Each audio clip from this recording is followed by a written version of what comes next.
গীতা অধ্যায় ৩ কর্মযোগ। অর্জুন: মাধব, আপনি বলছেন যে জ্ঞান যোগই সর্বোচ্চ পথ, তবুও আমাকে কর্মের পথে এগোতে বলছেন কেন?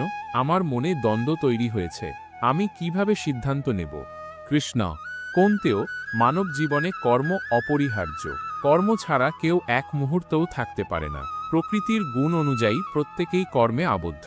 অর্জুন: তাহলে কি আমি জ্ঞান ছেড়ে শুধুই কর্ম করব? কৃষ্ণ: না অর্জুন, কর্ম আর জ্ঞান একে অপরের পরিপূরক। জ্ঞান ছাড়া কর্ম অর্থহীন, আর কর্ম ছাড়া জ্ঞান অপূর্ণ। কর্মযোগের মাধ্যমে তুমি পরম সাফল্য লাভ করতে পার। অর্জুন: কিন্তু মাধব, যদি আমি শুধু কর্ম করি তবে মোক্ষের পথ কিভাবে পাব? কৃষ্ণ: নিজের কর্তব্য পালনের মধ্য দিয়ে নিষ্কাম কর্মে লিপ্ত হও। নিজের কর্মফলের প্রতি আসক্তি ত্যাগ করো। যখন তুমি কোনো প্রত্যাশা ছাড়া কর্ম করবে, তখনই তুমি মুক্তি পাবে। অর্জুন: নিষ্কাম কর্ম কিভাবে সম্ভব? মাধব: আমাদের তো সবসময় ফলের আশা থাকে।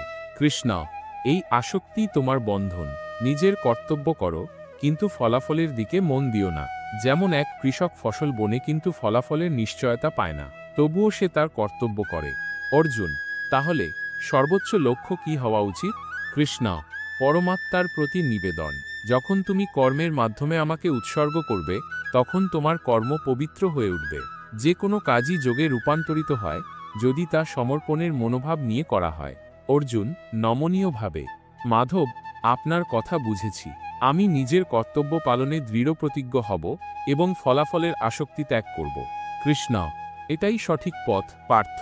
মনে রেখো, কর্মযোগেই পরমার্থ প্রাপ্তি সম্ভব। যুদ্ধে নিজের কর্তব্য পালন করো, কারণ এটি তোমার ধর্ম।